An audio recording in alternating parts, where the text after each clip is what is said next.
I'm Dr. Shaw. I'm going to talk about today the 10 most common mistakes, and the topic for today's auto injury mistake that people make is that when they have their injury and the ambulance shows up at the site of the injury, they choose not to take the ambulance to the hospital. Now, some people do this; they don't want to take the expense. Some people say, "Well, I don't feel so bad right now," and the truth is, you might not feel that bad right now. You'll probably feel really bad a half an hour from now, or a couple of hours from now, and certainly by the next morning. There's a number of reasons why people choose not to take the ambulance to the hospital.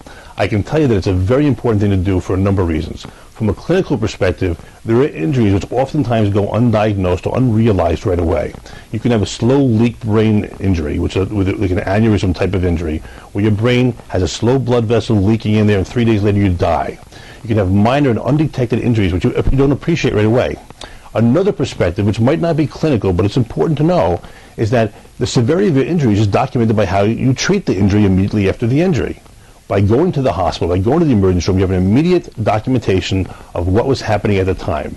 It's something your lawyer could use to help document the severity of the injury and why it required going to the hospital. And also, it'll give a baseline of information. It might be radiographic information or just clinical information from the emergency room physician that your treating chiropractor could use immediately to make an assessment of what your status might be for the future. Both of these aspects are very important. Not going to the hospital by ambulance, if it's available to you and if it's necessary, is a big mistake. Give us a call. We'll be happy to help you with your injuries.